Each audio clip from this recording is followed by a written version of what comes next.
Muito se fala em cuidar de saúde, cuidar da saúde, como se a saúde fosse um baby que está lá no seu bercinho, que precisa da nossa atenção, da nossa participação, mas pouco se fala em fazer saúde, como se isso dependesse da nossa atenção, da nossa vontade, do nosso esforço e fizesse parte da gente, não é mesmo? Isso faz toda a diferença quando a gente vai aplicar esses conceitos na prática. Até porque fazer saúde é uma coisa complicada e uma coisa abstrata, né? Saúde não é algo ensinado no dia a dia pra gente, como a matemática, a língua portuguesa, mas se você for parar para pensar, todo mundo precisa fazer saúde no seu dia a dia. Independe, é intrínseco do fato de ser humano. E cada vez mais estamos aproximando as áreas da saúde, medicina e todas as suas primas irmãs que trabalham juntos nessa construção de saúde para ter uma linguagem mais acessível, para que seja algo muito próximo da gente. E aqui eu, Guilherme, prazer, sou médico, sou fonoaudiólogo, trabalho com medicina, atendimento clínico e também sou aspirante educador em saúde. Eu resolvi participar dessa corrente onde a gente faz saúde e a gente educa a saúde, transformando isso numa coisa palpável, compreensível para as pessoas, formalizando alguns conceitos que ajudam a gente a fazer essa construção.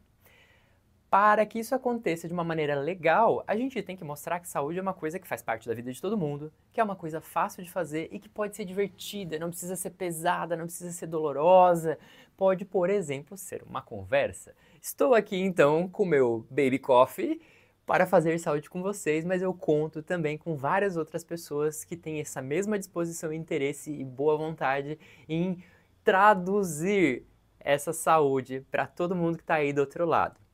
E aí a gente hoje vai começar uma série de conversas que na verdade não são bem conversas, porque são fofocas, onde eu vou trazer pessoas que eu confio muito e gosto muito aqui para o meu estúdio de gravação, para a gente fofocar sobre saúde, com dúvidas que nós gostaríamos de passar para vocês, conceitos e também pegando aquelas dúvidas de vocês para a gente discutir aqui e ir longe nos conceitos, ver se faz sentido, se não faz sentido, poder ver o que vocês acham a respeito disso, se faz sentido na vida de vocês, para a gente poder reconstruir e ressignificar o fazer saúde no dia a dia. Hoje eu vou receber uma pessoa muito especial, já vou apresentar para vocês, mas antes de tudo, para a gente começar, solta a nossa vinheta.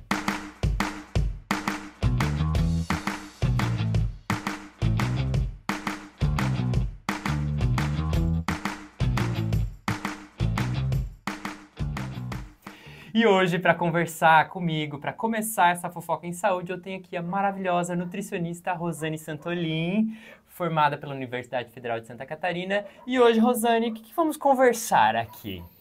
Vamos conversar sobre dieta, sobre emagrecimento, sobre engordamento, sobre mitos, muitos mitos que existem, infelizmente, na nutrição. Vamos ver se a gente consegue se entender um pouco em relação a isso e passar uma informação bem legal, bem de qualidade aí para todo mundo que estiver assistindo a gente. E não é só porque a gente está fazendo fofoca que a gente não está fazendo ciência. Então é bom lembrar que apesar de a gente não estar dando 1000 evidências científicas a toda hora, tudo que a gente está falando aqui é pesquisado, é embasado e a gente pode oferecer essas informações para vocês se vocês quiserem também. E hoje o nosso esquema é para a gente começar a fazer uma coisa mais interativa, mais fofoquística. Conseguimos perguntas de pessoas que usam o sistema de saúde e também profissionais que atendem pessoas no sistema de saúde com dúvidas a respeito justamente de nutrição, sobre como comer, o que comer, sobre dúvidas de dieta, sobre dúvidas de alimento. E isso foi tão interessante pra gente, né, Rô? Que a gente trouxe hoje pra gente começar a fazer essa fofoca e aí a gente discorrer um pouquinho com vocês sobre isso. Eu vou começar então perguntando para a Rô algumas coisas que surgiram nessas entrevistas. A primeira pergunta que surgiu, Rô, foi: quero emagrecer. Jejum intermitente é a melhor escolha? E aí, Nutri, discorra sobre. Vamos lá, vamos começar entendendo então o que a gente tem que fazer quando a gente precisa estar ou a gente quer estar no processo de emagrecimento. Primeira coisa que a gente vai... Na verdade, o que funciona, o que realmente acontece eu preciso estar em déficit calórico. E você provavelmente já deve ter escutado falar em déficit calórico e o que é isso?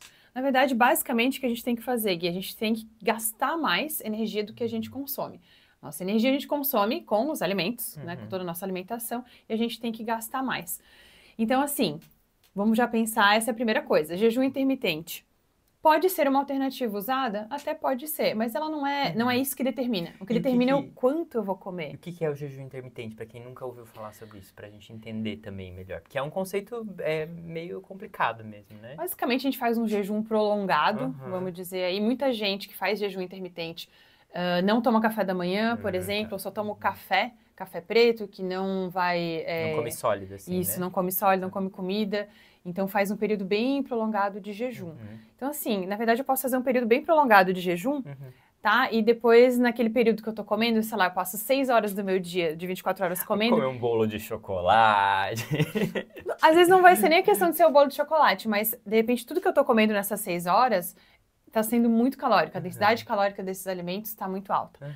Então, assim, o jejum pode ser uma alternativa. Só que o que a gente tem que ter em mente, são algumas pessoas que vão se beneficiar disso. Outras pessoas não necessariamente vão se beneficiar, tá? E depende de várias questões, é bastante individual. E depende bastante se a pessoa se adapta. Mas não é uma obrigação, com certeza não. E não seria a minha primeira recomendação para alguém que chega para mim querendo emagrecer, por exemplo. E eu já ouvi algumas pessoas conversando sobre o jejum intermitente e é engraçado a justificativa que eles usam para o jejum, né? Eles pensam, mas era a forma com que a gente funcionava nas cavernas, porque a gente passava muito tempo sem comer e aí por isso que funciona mais, a gente é programado. Mas, poxa, a gente for parar para pensar, como que era a nossa vida na época que a gente fazia jejum intermitente, a gente não tinha longevidade nenhuma, né? Quanto que vivia uma pessoa? Vivia 30 anos, 40 anos nesse esquema. Então, tem um custo metabólico muito importante, né? A gente tenta trazer esse tipo de prática para nossa realidade de hoje, onde a gente quer viver 90, 100 anos, qual é o custo que a gente vai ter, né, pagar para o nosso corpo para poder realmente manter aquele tipo de funcionamento metabólico. Então, a gente tem que contextualizar um pouquinho as coisas, né? Inclusive, pensando em longevidade, já que a gente falou um pouquinho disso, vários estudos têm saído, eles têm falado sobre a gente estar em vários períodos com déficit calórico pequeno. Isso para ajudar o nosso metabolismo. E o pessoal lá nas cavernas, na verdade, eles ficavam, né, esse jejum aí muito prolongado por falta de opção, né, falta de alternativa. Não era simplesmente uma escolha deles, exatamente, né? Não era uma escolha. Muito bem, vamos então falar sobre... Olha, essa aqui é muito boa. Qual é a dieta indicada para perder gordura do abdômen? A barriguinha, o pânceps, tem alguma dieta que a gente pode fazer para perder o pânceps, Rô? Vamos lá, vamos falar. A dieta para perder o abdômen, para perder a dieta para perder a gordurinha da barriga. Não existe uma dieta específica. Sinto muito, já comecei. Não tem um alimento específico. Caindo aqui, olha ali. Não, vai, fica. Espera que a resposta vai ser boa. Tudo que vai sair aqui é qualidade. Isso, vamos lá. Infelizmente, não temos um alimento que vá proporcionar aí, diminuir a gordura da barriga. Não temos uma dieta específica para isso. De novo, para a gente gerar emagrecimento, a gente tem que estar em déficit calórico. A gente vai gastar mais do que a gente consome. E a gente vai perder gordura onde a gente tem gordura. Algumas pessoas concentram mais gordura na barriga, mais em outras regiões. Mulheres geralmente concentram mais na região de glúteos, né, de coxa. Então, assim, para perder aquela gordura da barriga, também não é com abdominal, tá? Eu vou fortalecer meu abdômen fazendo abdominal, fazendo exercício, tá? Claro. Mas eu preciso consumir menos. E daí eu vou perder gordura. Mas especificamente para perder aquela gordurinha, não tem como. Isso seja uma intervenção. É legal a gente pensar também assim, a gordura é como um todo, né? A gente tem gordura no corpo. Então, quando a gente perde gordura, como se fosse uma coisa só. Então, para você perder a gordura da barriguinha, você vai ter que perder gordura em outros lugares também. Mas deve perder bumbum. Poxa, daí a gente compensa trabalhando musculatura. Daí o profissional da educação física vai saber falar melhor que a gente. Exatamente. Mas a gente quer uma fórmula mágica e direcionada. Infelizmente, em termos de dieta, né? Não tem. Existem outras estratégias mais invasivas, claro, quando a gente vai pensar numa cirurgia plástica e tal, mas ela é a última das alternativas, né? Porque a dieta é muito eficaz quando a gente realmente sabe aplicar bem para perder a gordura, né? E agora que a gente falou da gordurinha do pânceps, a gente vai então aproveitar o gancho e vamos falar de uma pergunta interessante que surgiu aqui pra gente, que é verdade que comer rápido engorda? Olha, excelente pergunta. Comer rápido em si, não engorda. O que acontece geralmente quando a gente come muito rápido é que a gente não consegue sentir o nosso estômago cheio, a gente não consegue sentir a sinalização que o corpo manda pra gente de saciedade. Então a gente tem a tendência a fazer o quê? Comer mais. Comer muito rápido, comer, não sentir se eu tô cheia, parece que eu ainda tô com fome, como mais. Então assim, a associação que pode ter entre o comer rápido e engordar é isso, por você comer mais. Não pelo fato de você estar comendo rápido. E eu acho que também tem muito uma questão, assim, de a gente pensar não só comida, velocidade, mas, assim, o contexto que a gente tá, né? Eu, por exemplo, eu fiz uma cirurgia de refluxo gastroesofágico, então eu fui obrigado a comer devagar porque entalava se eu comia rápido. E eu passei a comer muito menos. Tá sendo uma dificuldade pra mim. Por quê? Porque eu vou comendo devagar e eu vou sentindo que eu tô satisfeito, que era uma coisa que não acontecia antes por causa da minha vida de médico, que eu comia tudo ali rápido, corrido. E é uma tendência da nossa sociedade agora, né? Se a gente for parar pra pensar, como que a gente vive hoje? O nosso almoço não é mais um evento social onde a gente senta, onde a gente conversa, onde a gente fofoca. O nosso almoço a comida, come com calma. Que seria muito interessante pra gente estar magro o tempo inteiro, porque a gente teria uma sociedade bem organizada, né? A gente empurra uma comida provavelmente mais fácil de mastigar, porque daí não tem que mastigar muito, para poder sair correndo pro teu trabalho, que é no turno da tarde e tal. Então, acho que mais do que a velocidade é observar o comportamento de se alimentar na nossa sociedade que tá ficando bem doente, né, Rô? Mas temos que pensar sobre isso. Infelizmente, outro mito que desmontamos aqui nesta fofoca. Vamos, então, para a próxima. Olha essa aqui. Essa vai para todos os nós, franguinhos, que querem hipertrofiar, que querem ganhar um pouquinho de massa. Então, qual é a dieta indicada para ganhar peso, Nutri? Vamos lá então, da mesma forma que a gente falou, quando a gente quer emagrecer, a gente tem que gastar mais do que a gente consome, então quando eu quero engordar, quando eu quero ganhar peso, ganhar massa, né, não significa ganhar um monte de gordura, depende, às vezes a gente precisa ganhar gordura também, sim. Tá? A gente vai ter que o quê? Consumir mais do que o que a gente gasta, certo? Basicamente, resumidamente, é isso. Na dieta mesmo, quando a gente vai consumir, aí depende muito da estratégia que um nutricionista pode te ajudar. Mas a gente vai comer provavelmente alimentos mais calóricos, uma densidade calórica maior, ou seja, no menor volume eu tenho mais calorias. E aí, para quem tá assim nessa loucura do CrossFit, da academia, tem uma palavra que eu li esses dias aí na internet, que eu fui ter que pesquisar, que é o bulking.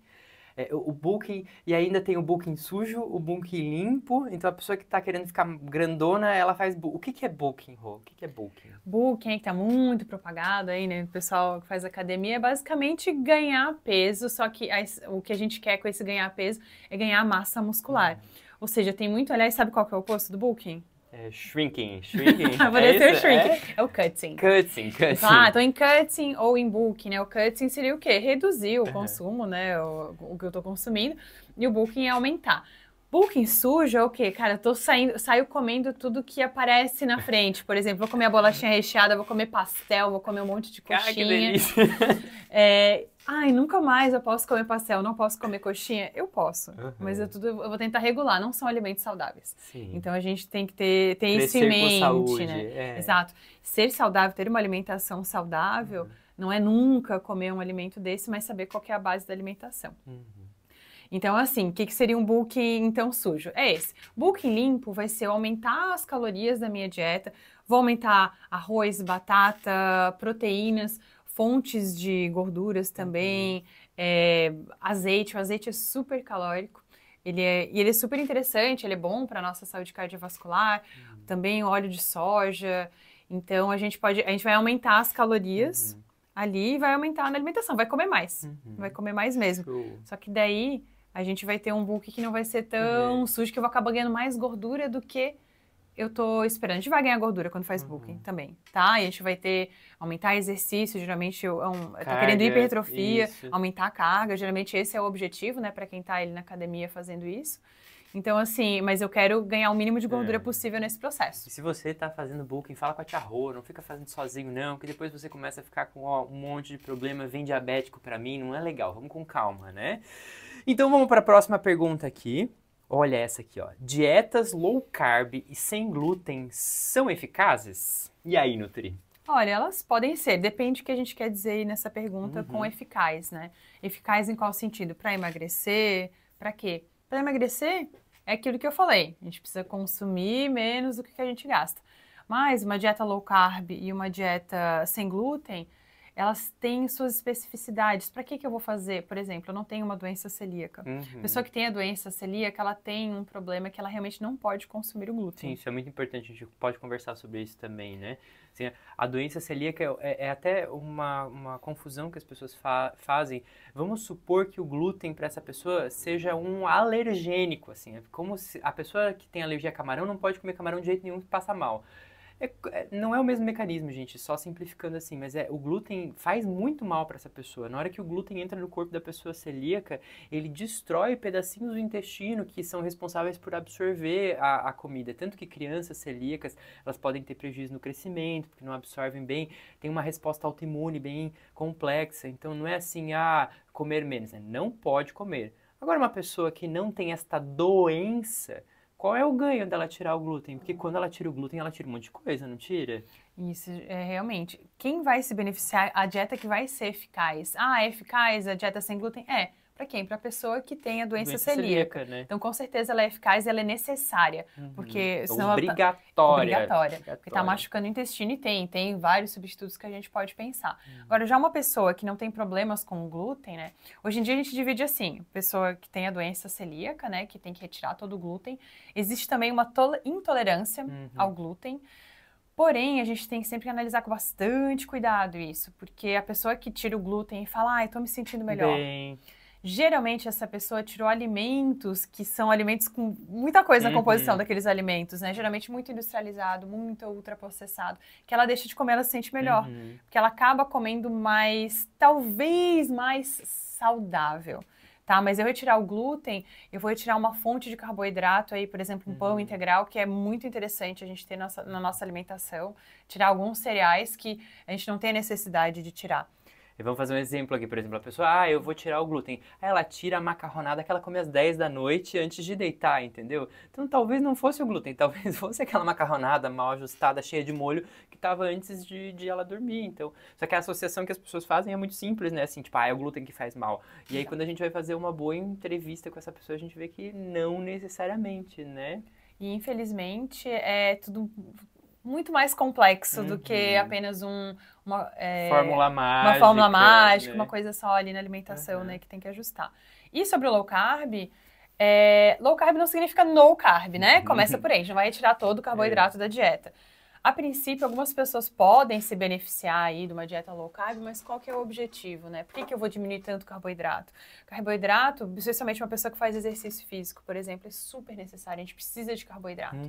Então, a gente tem a nossa dieta, a nossa cultura brasileira é uma dieta que é rica em carboidratos, tá? A gente consome 50%, 60% da nossa dieta é de carboidrato e ela é ajustada assim. Muito açúcar também, né? Que a gente produzia muita cana, isso tá na nossa história também. A nossa comida é muito doce, de açúcar simples.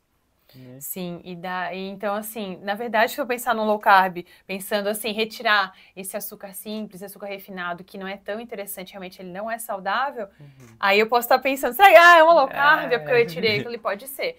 Mas, quando eles falam em low carb, é comer pouco carboidrato. O problema disso é que muita gente acaba compensando e faz o quê? Come muita proteína, tá? Uma sobrecarga aí, talvez, de rim aí que não precisa ter, e vou comer muito lipídio, muita gordura. Tá? E mesmo que seja uma gordura poliinsaturada, uma gordura mais saudável, que é melhor, assim, para nossa saúde cardiovascular, é gordura. Então, assim, e geralmente acaba... outra dieta que tá muito na moda, que falam muito, é a dieta carnívora. Então, que ela é low carb, né? Ela come muito pouco carboidrato e muita carne. E ela é super, super não saudável. Especialmente saúde cardiovascular. Especialmente se você também tem gota, por exemplo, que aumenta o ácido úrico loucamente. Gente, tem que cuidar com o consumo exagerado de proteína também, né? Interessante. Tô curtindo, povo? Vamos continuar, então, com essa fofoca. E aí, tudo bem pra você, assim? A gente tudo ótimo. Então vamos lá, vamos conversando. Espero que vocês estejam gostando bastante das respostas. Agora vamos começar com polêmicas. Eu gosto de trazer umas polêmicas também pra gente. Essa aqui, Nutri, segura essa, Nutri. Água com limão em jejum ajuda a perder peso? Você que tá assistindo aí até agora já sabe responder. Ajuda a perder peso? Não ajuda a perder peso. Essa até eu que não sou Nutri. Exato. De novo, para perder peso, agora a gente já sabe o que a gente tem que fazer. Tem que gastar mais do que a gente consome. Então, assim, Água com limão em jejum. Não tem nenhum benefício específico, tá? Nem para melhorar a imunidade. Também não tem, não é assim que funciona, tá? Para fazer detox. A gente tem um órgão inteiro que faz detox pra gente, que é o fígado. Figadão. Isso, então, infelizmente, só água com limão, ela não vai resolver. Por que as nutri... pessoas acabam perdendo peso com água com limão? Porque elas só tomam água com limão e aí vão viver. Então, assim, obviamente você tá tirando uma refeição, né? Mas até vou lembrar do perigo de a gente ficar tomando água com limão puro e às vezes as pessoas viram um limão inteiro num copo de água, de você estar em jejum, com o estômago, a mucosa toda exposta, né? Então, e você joga um ácido. Gente, é ácido cítrico concentrado ali. Então, não só não tem um efeito nutricional, assim, interessante na dieta, como pode também piorar os casos de gastrite, refluxo gastroesofágico, ulcerações. Então, antes de ficar fazendo experiência, consulta a pessoa que estuda isso, pra gente poder ajudar você a fazer da forma mais legal, né? E outra, nunca mais eu vou poder tomar água com limão? Não, ninguém tá falando isso. Eu gosto de tomar água com limão, tudo bem. De repente, eu posso tomar uma feijoada, no almoço, exato, para ajudar ali a nossa absorção do ferro, né? O feijão, ele é rico em ferro, ele é um ferro que ele precisa da vitamina C que tá ali nas frutas cítricas, né? Por exemplo, no limão, ele ajuda essa absorção. Então, excelente, mas assim, em jejum, esquece. Segura. Deixa pra lá. Então agora outra pergunta, essa aqui é polêmica. Não sou eu, mas enfim, não gosto de salada. Como é que eu faço para emagrecer? Vamos lá, vamos pensar por que essa pergunta surgiu. Geralmente, quando a gente faz uma dieta de emagrecimento, a gente prescreve uma dieta, a gente tem que fazer o quê? A gente vai consumir menos, a gente vai sentir fome. Você vai sentir fome consumindo menos, é um fato. A gente tenta compensar isso como? A gente vai comer mais salada. A gente vai comer volume maior de alimentos que são pouco calóricos. Para ocupar espaço. Para ocupar espaço, para gerar saciedade. E assim, são alimentos nutritivos que todo mundo tem que ter na dieta. Então, salada, legumes, arroz, feijão, proteína, frutas, tá? Fruta a gente não vai tirar na dieta de emagrecimento. Não posso comer banana na dieta de emagrecimento? Posso. Não vou passar o dia inteiro comendo banana, né? Tem muito mito da banana também. Mas não como salada.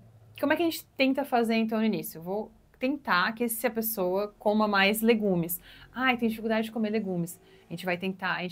Olha, a gente tem tanto tempero tão bom pra gente comer... Que dá uma disfarçada. Isso, se é difícil comer, a gente come junto com os alimentos. A gente pode colocar o legume na preparação. Às vezes um suco de limão também, né? Que disfarça o gosto da salada também. Isso, mas assim, eventualmente a gente vai querer que essa pessoa coma salada. Porque quer emagrecer? Não. Mas porque a gente precisa. A gente precisa do que tem na salada. Que é melhor do que você ficar tomando cápsula, entendeu? Exatamente. Tá tudo na salada, não precisa tomar cápsula. Exatamente. Bem melhor, não tem Então, assim, a gente vai tentar também, e essa é uma coisa muito importante, a gente tá sempre querendo reeducar o nosso paladar. Fazer uma reeducação alimentar no sentido de comer melhor. Comer mais o quê? Tudo, já vou falar aqui, sempre vai voltar para consuma mais salada, legumes, cereais, especialmente integrais, né? Arroz, batata, feijão. Arroz com feijão da nossa cultura, a gente come todo dia, a gente não enjoa, é uma delícia, é um alimento completo em aminoácidos, que são aminoácidos essenciais que a gente chama, que são aqueles que a gente tem que consumir na dieta, que a gente precisa consumir, tá? Que vão formar a proteína dentro do nosso corpo e que a gente só consegue com a dieta, o nosso corpo não produz. Outros a gente produz, esse a gente consegue, né, com a alimentação. E então ali a salada, legume, arroz, feijão, fruta. A gente sempre vai voltar para uma dieta saudável. Opção tem, né? Opção Posso comer um chocolatinho depois? Posso, mas a base da minha alimentação... Chocolatinho também é fruta, Nutri? Não. Mas pode. Morango cheio de chocolate. Vamos regular isso aí. Fundir de frutas? Não, vamos com calma, não vai virar bagunça. Então vamos para a próxima. Quem tem refluxo pode comer pão? Essa eu fiquei interessado, a pessoa que perguntou, a gente quer saber o porquê dessa associação. Mas assim, e o que comer também no refluxo, né? Tá, vamos começar falando que com certeza pode comer pão, a não ser que você esteja passando alguma coisa muito ácida nesse pão aí, ou não sei, né? Mas assim, a princípio o pão não tem uma relação com, por exemplo, alimentos ácidos, que são geralmente... alimentos ácidos que estimulam muito a produção do suco gástrico, né, Gui? Então, assim, vou tomar água com limão, de repente essa pessoa não vai conseguir tomar, mesmo que seja no almoço ela gosta, né?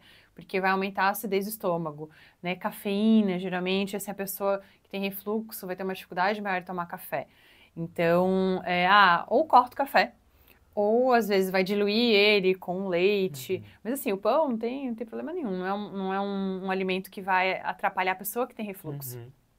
né? E eu acho também legal a gente diferenciar um pouquinho para as pessoas que estão assistindo, né, o que que é uma gastrite, o que que é um refluxo e como os alimentos também têm influência nisso, né? Então, assim, você pode ter um problema que é um refluxo puramente, onde o teu estômago não consegue segurar o conteúdo ali dentro e ele volta até a garganta, vamos dizer assim, de uma maneira bem simples. Isso seria um refluxo, ele pode acontecer só até a metadinha do esôfago, chegar na garganta também. Tem gente que tem muita queimação, que tem alteração da voz.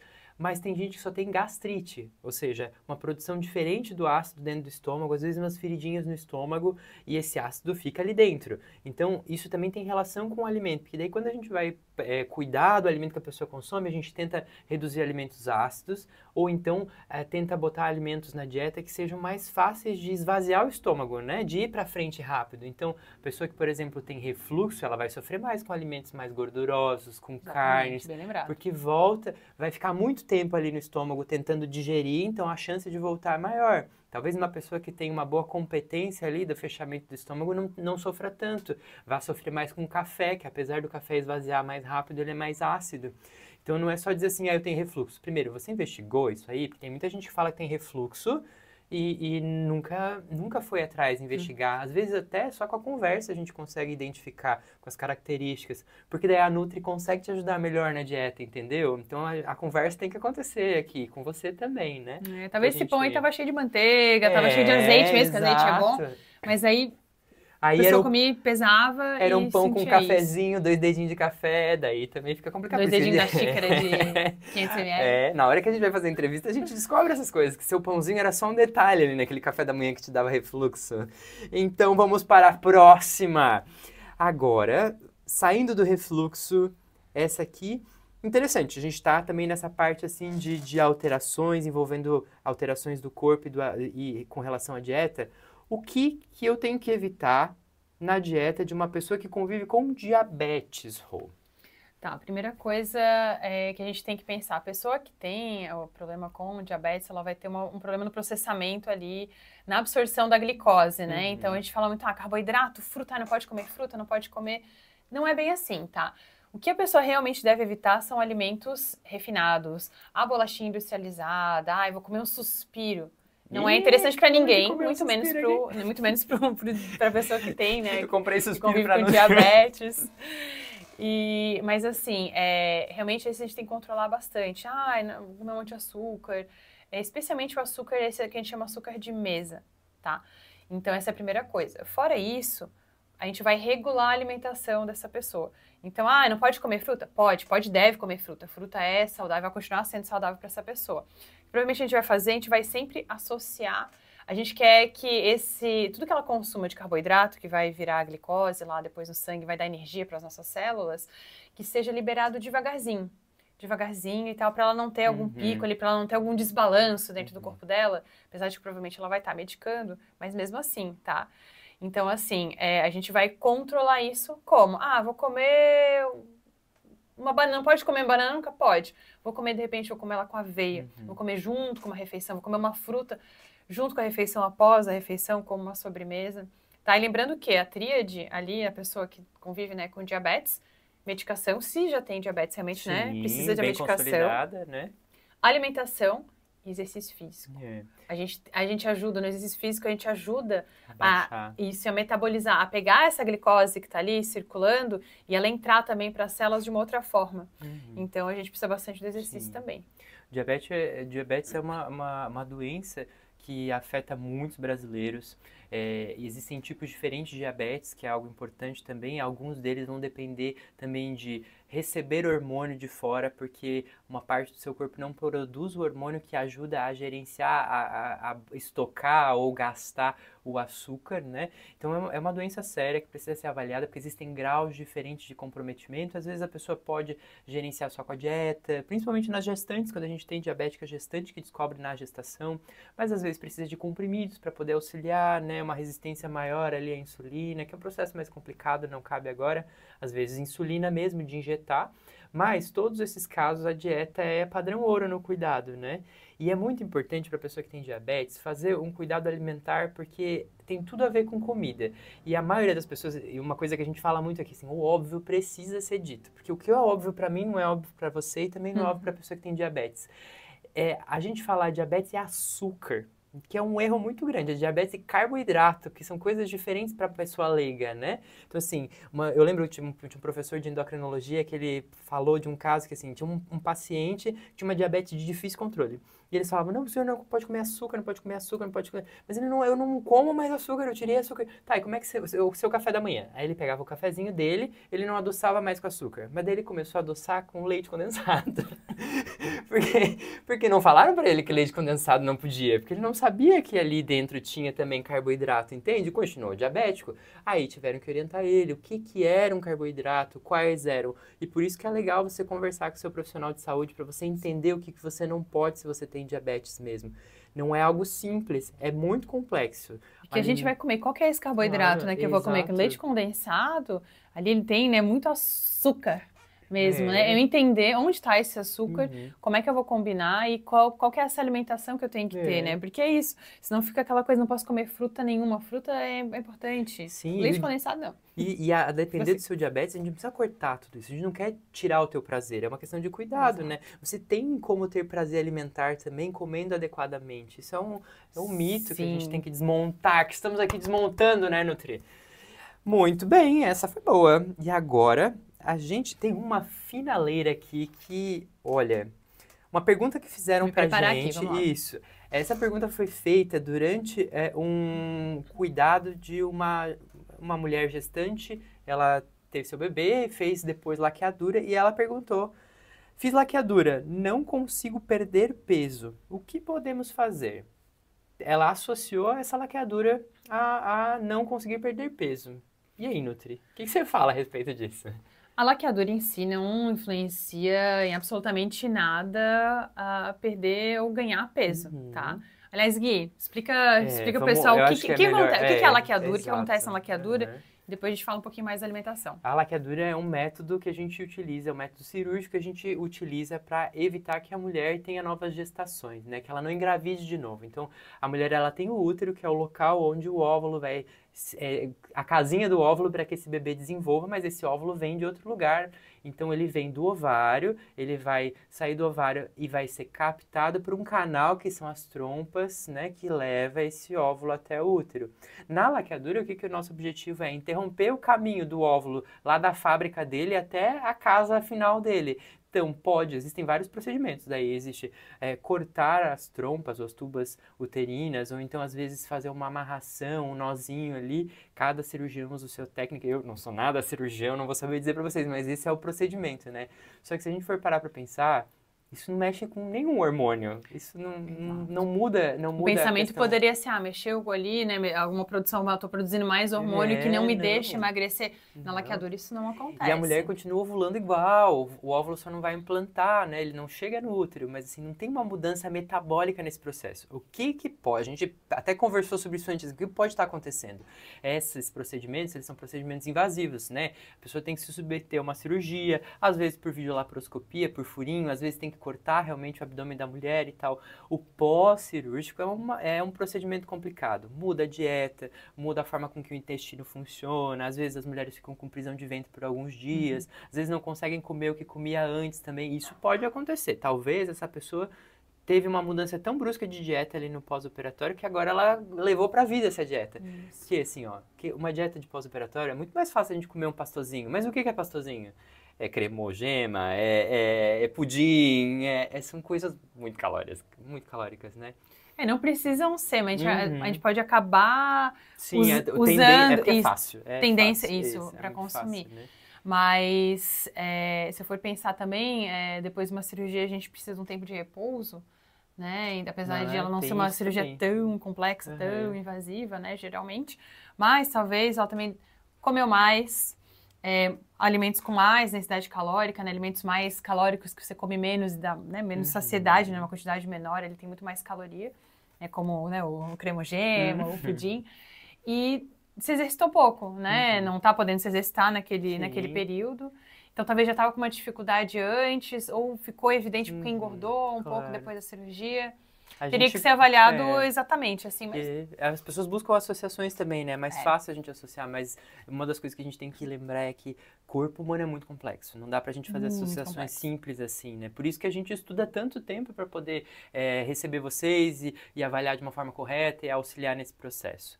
Essas foram algumas perguntas muito interessantes que a gente recebeu. Hoje a gente fofocou com a Rosane, nossa nutri de referência, aqui neste canal de Educação em Saúde. E agora eu vou fechar com uma pergunta para a Rô, que é sobre o trabalho da nutrição, porque dos meus grandes problemas na formação médica é que a gente é muito ignorante no sentido de não saber o que o outro profissional faz e por isso que a gente não trabalha tão bem em equipe. Eu tive uma formação diferente, porque eu já sou fono, já conhecia vários outros profissionais da saúde antes, então eu acabava indo conhecendo, bebendo, mas muitos dos meus colegas não, é medicina e pronto. Mas isso vai mudar, a gente está fazendo isso aqui, inclusive, para mudar isso.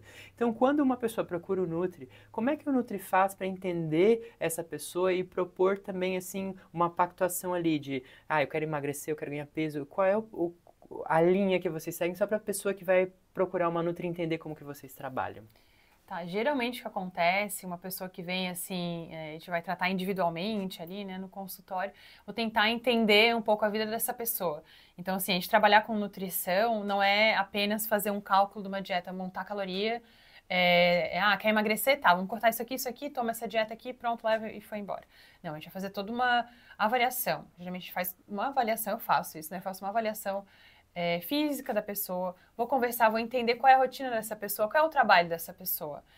Eu quero que você tenha a marmita pronta e vai preparar essa pessoa, simplesmente ela não consegue cozinhar. Então, o que a gente pode fazer, então, para auxiliar?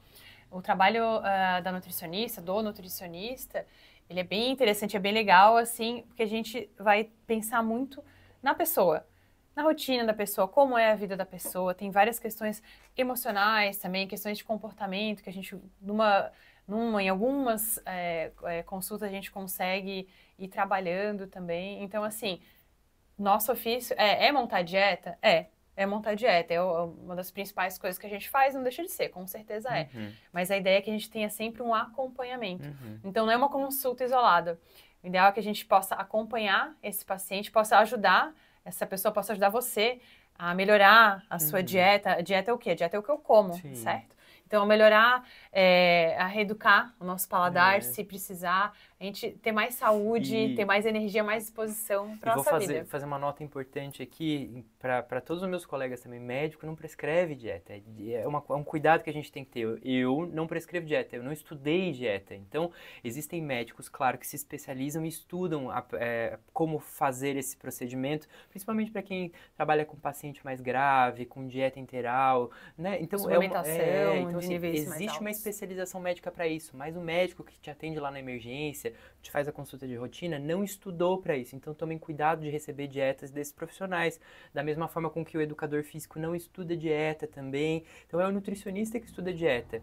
É diferente de você receber uma orientação de alimentação quando você está com uma diarreia. O médico tem essa capacidade de dizer assim, você tem que evitar um pouquinho de lactose, porque seu intestino está realmente irritado, não vai produzir a mesma coisa. É diferente você orientar um paciente num período onde ele precisa do que prescrever uma dieta, né? Então vamos tomar cuidado com o que vocês fazem sozinho por aí ou em quem vocês confiam nesse processo também. Consulte uma pessoa que realmente estudou para isso, não façam experiências, brincadeiras com o seu corpo, que é muito precioso. Por quê? Porque depois você acaba voltando pra gente para resolver problemas por consequência. Isso a gente não quer. E a gente, antes de remediar, como eu sempre falo em todos os vídeos, é melhor a gente prevenir. E aqui, você é o que você come. Se você quer ser uma pessoa gostosa, você come coisa gostosa. Se você quer ser uma pessoa saudável, você come uma comida saudável, do jeitinho certo. E acredita, o nutricionista não vai querer cortar tudo. Um bom nutricionista, tá? Uma boa nutricionista não vai falar assim, você não pode comer mais isso, mas aquele outro não é. A gente vai trabalhar com essa pessoa, a gente vai progredir, a gente vai acompanhar, a gente vai tentar melhorar a saúde, que é o que a gente quer. A gente quer viver bem, a gente quer aproveitar, a gente quer comer coisa gostosa também. Tem muita coisa gostosa. E comer saudável também é muito gostoso. Muito gostoso. E para você que esteve com a gente até aqui, nesse momento, espero que vocês tenham curtido essa fofoca descontraída, porém com muita ciência, com muita saúde. Eu agradeço a presença dessa grande amiga. Muito obrigada pelo convite, meu querido. Profissional. Aguarde próximos vídeos, aceitamos sugestões, comentários. A Rô também tá por aqui pelas nossas redes, então se vocês quiserem também tirar mais dúvidas, manda pra gente. A gente pode fazer pequenas conversas e também ideias para outras conversas, mais outras fofocas, estamos super abertos. Nosso objetivo é realmente fazer educação em saúde, trazer informação de qualidade para você, com muito humor, porque saúde não precisa ser uma coisa chata, formal, pesada. Somos todos seres humanos e só queremos o melhor para vocês. Então fiquem bem, fiquem saudáveis. Rô, brigadão. Um prazer te ter por aqui. Obrigada. Espero que venha mais vezes também. E pra você, Com certeza. Se cuidem, comam bem. Qualquer coisa, conta com a gente.